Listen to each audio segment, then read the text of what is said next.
Ooh. Sometimes it tells me it's recording and sometimes it doesn't. That's not very helpful, camera. Anyways, hi everybody. It's me, JoProgo. And a thread in my sweatshirt. Hi. So, it's been a while. A long while. Sorry about that. A lot has changed in my life. Like, a lot. Like it would be easier to list the things that haven't changed, maybe. I'm still JoProgo.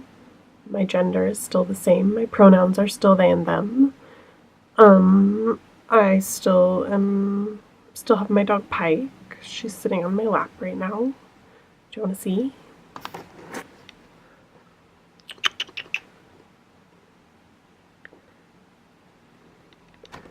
So those things haven't changed. Things that have changed. Okay.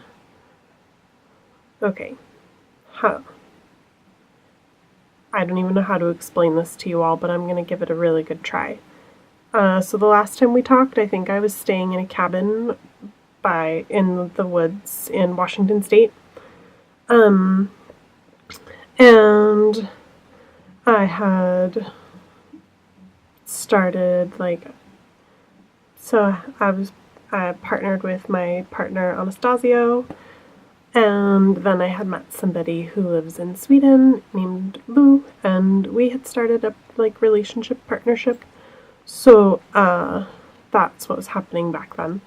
And then at the same time, the place where Anastasio and I were living in Washington, our apartment complex was starting to give us all these ridiculous notices about fees or fines for things we were doing that everybody else in the complex did, but for some reason only we were getting these notices.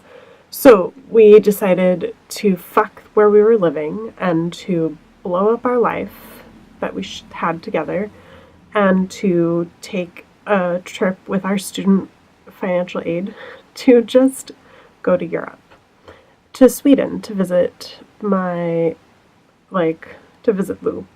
So in February, I went back to my apartment with Anastasio, and we put all of our stuff, got rid of all of our things, and what we didn't get rid of, we put in the garage of some professors, friends of ours. And then we got on a plane on February 29th, and we flew to Sweden. Just did that. And we were here for a month, until April 1st was when our plane took us back to the US.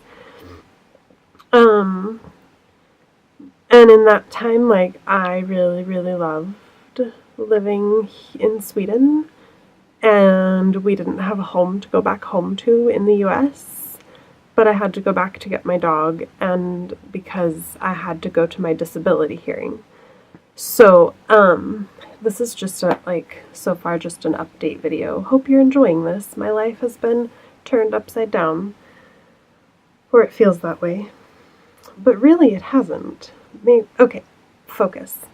So, while we were in Sweden back in February, or March, we were in Sweden the whole month of March, Anastasio and I staying at Lou's house, Lou's apartment. So, while here, okay, the other thing is that I'm back in Sweden now. I came back here. So, I'll get to that part of the story, why I'm back here and why Pike is here. But first, I'll catch you up. So, while I was in Sweden the first time, I found out that my graduate program that I've been doing for the last several years and was very close to completing, that the institution that was that the MFA that the master's program was housed through. Anyways, they ran out of money, and my program closed down. I have 2 weeks left of this term, and then it's over. The school is closed. It wasn't a school either. It was just an institution of writers. So it is just ending after 10 years of being a program. So I found that out while I was in Sweden in March. And then, so what the fuck do I do? I don't know. So, then I didn't have like a home to go back to, and I don't have a school program right now. Well, I have to finish my term, so I have some more homework to do. So school isn't over, but at the same time, like, my program is ended. So, that was happening. And then, I have been getting, like,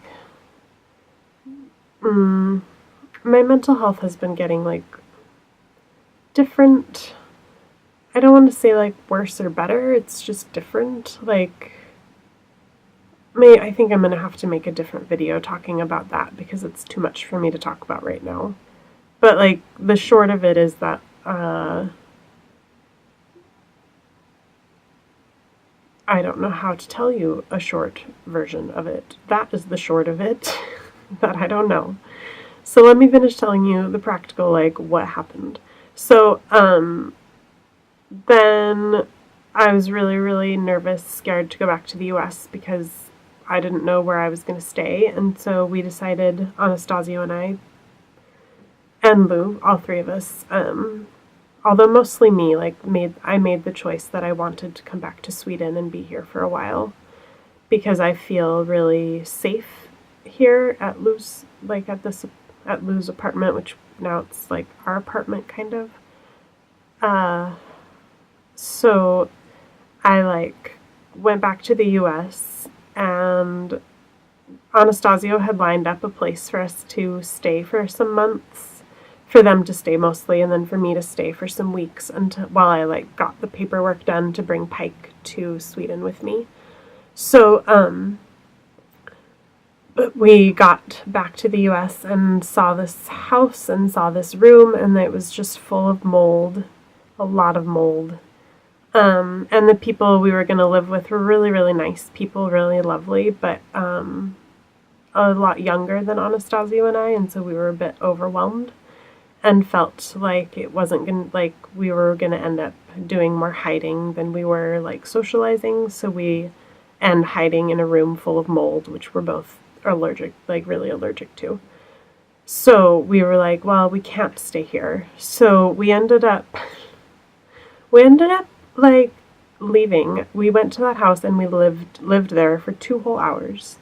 And then we decided it was not going to work out, so we left. Like, we didn't actually even move in.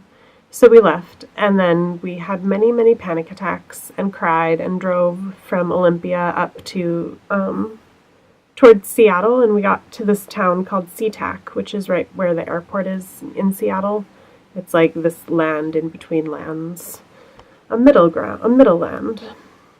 So, we didn't know what to do then either, and we were panicked, and we were both like, fuck, we're homeless. Like, let's go the fuck back to Europe. It was better there. So we ended up, like, renting a Motel 6 for a week, a room there, which was a very interesting experience. That's another long story that I think I have to save for another video. I should have been, like, filming and making videos this whole time, but I've been so, like, just, like, trying to get through each day and trying to, like, figure out how to, like, make my life keep working because it feels like everything fell apart. Like, we ditched our housing because it was unsafe, so it was the best thing to do.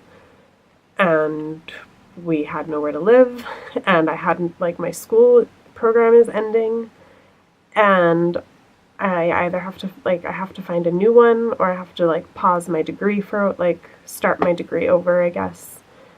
Oh. So anyways, I was originally going to come back to Sweden, like, 3 weeks, like, now. Like, I would be flying back now. But, I was freaked out and didn't know what to do, so we, like, changed my ticket, so I got an earlier ticket. So I came back to Sweden, like, a little more than a week after I got back to the US. So I've just been, like, moving around and jet-lagged and having a lot of, like, anxiety and feeling really, really tired, thanks jet lag. And feeling like, what the fuck happened in my life? I don't know. So I have like dropped the ball on a lot of things, including like making videos and like I dropped the ball on my class that I designed for myself this semester and didn't do like half the things I had planned on doing, and I haven't been able to like sit down, like I haven't been able to write very much, and so I've dropped the ball on like writing short stories for people, and communicating with people. I have just like not been able to do very much because I've been just trying to figure out like how am I going to keep having enough money to like eat and to live and to keep my life moving forward instead of getting stuck and being homeless. So like step one in that whole thing was to be like, well, need to get to a home. So Anastasio and Lou and I decided that it like was best, and mostly me, I was like, I want to go back to Sweden. I want to be there for some time. It felt safe there. It felt like I could calm down and feel at home again for a while, because I have like for months and months felt like displaced and like I don't have anywhere to just like be and make the work that I want to make. So here I am, and I've been here like almost 2 weeks now, so I'm a little bit more like, I feel a little bit of, maybe we could call it stability, but I don't know if that's really the right word. I just feel like things are maybe not gonna go down the toilet, like me, like I'm gonna be okay. But I also feel like, what the fuck happened to my life? Like, I was living in Washington, I was going to this school program, and I was going to be done with it really soon, and I had only one partner, and now, like, I'm living in Sweden, and I don't know where I'm going to be going to school next, and I have 2 partners, and I've never had 2 partners before, and I don't exactly know how to, like, do that. And one partner is still in the US. Anastasio is driving their way to Santa Fe right now, and so I'm so worried about them. And I miss them so much. But I also love living here and living with Lou, and I like the kind of life that we're building together too, and so it's really strange and like wonderful and painful, and I constantly feel like my heart is just like torn open, which hurts and is uncomfortable, but I'm not sure it's actually a bad thing. Like, I think it is okay. It just is a lot to try and like learn how to live my life this way now, and how to like be myself by myself and also be in love with 2 people and be like in life with 2 people, like involved in like a partner way in 2 people's lives, and have both of them involved in my life in partner ways. And it's just a lot to like, I don't know what I'm doing anymore. I feel like like I feel like I had reached a point like where I kind of knew what I was doing back in when I was living in Tumwater. And now, like, all these months later, my life looks entirely different, and I live in a country where I don't speak, well, I'm learning the language, but I don't speak it enough to, like, talk to people. But a lot of people, most people that I run into, like, at the grocery store or something also speak English, so it's also not, like, it's okay. I'm okay. Maybe I should take some breath for a minute.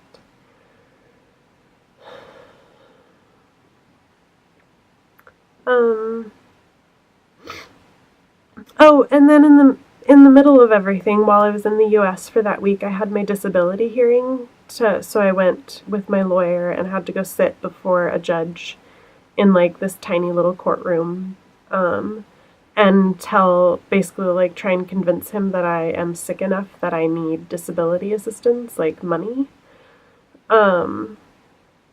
So because I started that case before I knew I was trans and before I changed my name, like the case is under my dead name, so I had to like answer to my dead name and explain about why I changed my name, so I like was outed as being trans.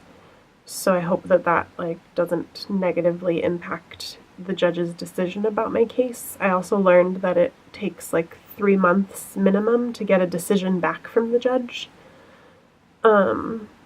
So what I thought would be like I could go to the hearing and get a decision, and then I would know like if I had money or if I didn't. Now it's just like waiting, and I don't know if I'm going to get disability money or not.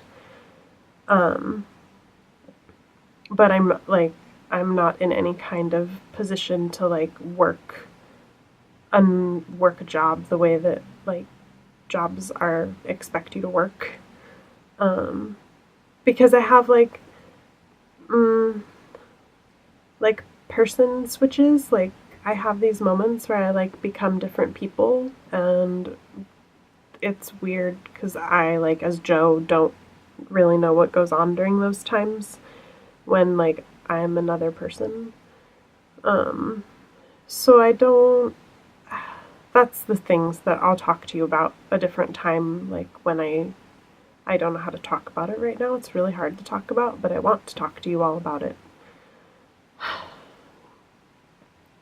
Anyways, disability hearing was shitty. I got misgendered and dead named, and then at the end of it, there was a person called a vocational witness who was sitting there, and this person their purpose was to just hear my case, like hear my symptoms and my diagnoses and what I can do, like what abilities I do have, and then give their opinion about what kind of work I am able to do and how much of that work is available. So they named off work like being a janitor or being an agricultural sorter, so like sorting fruit and things, which are like labor intensive but low, supposed to be low pressure jobs. But then my lawyer like asked this vocational witness each time, like, what if the client was like late to work a couple times a month and had strange behavior during work and was off task 20% of the time or 15% of the time, and what if they didn't show up to work a couple times a month? And every time my lawyer would ask a question, the vocational witness would be like, oh, they would be terminated, they would be terminated, they would be terminated. So over and over, I'm just like getting dead named, getting misgendered and mispronounced, and being told that like any job that I'm like able to work, I'm not actually able to work because I would be fired. So it was like I got hypothetically fired like 4 or 5 times in a row. So that was great. So then I did a really cool thing. The really cool thing that I did is that all by myself, with like all the possessions I had chosen to keep, or most of them, I traveled for like 27 hours all by myself from Seattle to Sweden to Stockholm. And that was something that I wasn't sure I would be able to do. But like I also was like, well, I'm just going to do it because I don't have anywhere else to live, and this is the place where I want to live the most. And my partners both support me in this decision. So I did it, and I had my dog with me the whole time, and she, for 2 of the flights, she got to like sit on my lap most of the time and do her service dog thing. And then for the last flight, because it was a European flight, she doesn't have the right registration, like certificate shit, to be called a service dog in Europe, so she had to like stay in the crate for the last flight, but it was only 2 hours, and she was just like right underneath the seat in front of me. So we did it, like we got ourselves here, and we're here, and we're like, it's okay. We made it. We did it.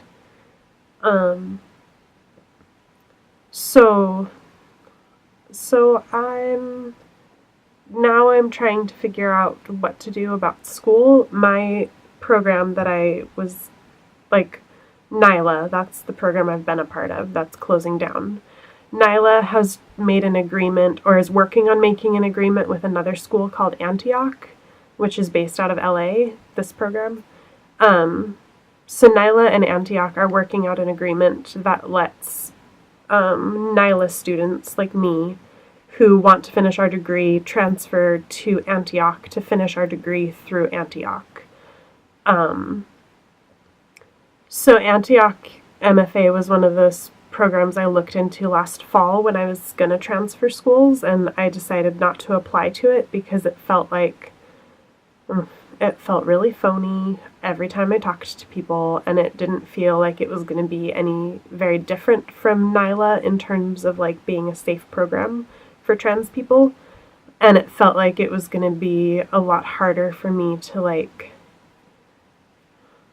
it just felt like not the right kind of like atmosphere for me to be in, because it's very like, I don't even know how to describe it. It feels like there's this like fake wall of like cheerfulness, and like I just keep being fed like, it feels like propaganda about like, yes, our school's perfect, our trans things are great. Like it's not, well, they're like, it's not perfect, we make mistakes sometimes. And what I've learned is, what I've experienced is that when cis people say that like mistakes are made, it's when like transphobia is happening, but people aren't willing to call it that. Cis people aren't willing to call it that. It's just a mistake. So it's really hard to get any information out of anybody. People don't seem to have a lot of, like, the people in charge don't seem to be making, like, have enough time or make time to talk to students like me to, like, make sure we're gonna, like, be okay. And I can't get, like, direct answers to the questions I ask. I get, like, indirect answers that don't actually answer my questions. So I'm really frustrated and angry and scared because I use school to financially survive. And so now I'm like, I don't know what I'm going to do, because I'm not going to learn about disability for some more months. And if school, like if I don't choose to transfer to Antioch, then it's going to be like until 2017 before I could start a new program. And going to Antioch, I could like finish my degree within like a semester or two, a term or two. And going to a new program, like at a different school, I would be starting over from like zero, basically. So, like, logically, practically, whatever that is, it makes the most sense to go to Antioch and to just get it done. But, like, I just have bad feelings about it. Just have really bad feelings and don't want to go. So, and I haven't, like, nobody I've talked to yet has made me feel like it's going to be a good situation for me. It feels more like a situation where I won't be able to get, like, a program where I won't be able to have my voice heard because I don't feel heard already, and I'm just trying to get information about the program. So I don't know what to do, except freak the fuck out. So maybe that's what I'm doing today. So now you know, there's kind of like what's been going on. And I hope to be making videos more often now. Now that I have like a little bit of like stability, like I have a home to live in and things feel a little bit more safe and stable-ish. So I hope I'll be able to make more videos, and I hope I'll be able to write stories for people, because I'm really, really sorry that I just like disappeared and didn't like, I'm really sorry. I didn't want to like disappoint anybody or let anybody down. And I'm really sorry if I've hurt anybody's feelings or like let any of you down. Sometimes my life just like goes to pieces, and it takes me a while to put the pieces back together. And that's what I'm doing and have been doing. Not an excuse, just like what's happening. So I guess that's enough for now. I can't think of anything to say.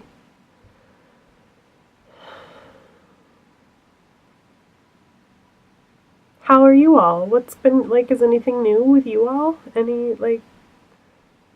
It's been a long time. How are you? I hope you all are doing well. I'm sorry if things have been rough for any of you. Mm. Yeah, okay, I'm gonna go now. That's it.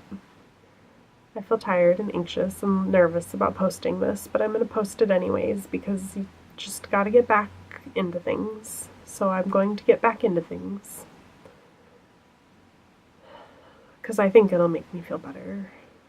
Because I miss this life, like talking to a camera life, talking to you all life, and being like, I don't know, whatever that was that we were doing, I miss that, and I'm here again. Okay, I love you all. I hope you have a great day wherever you are. Bye.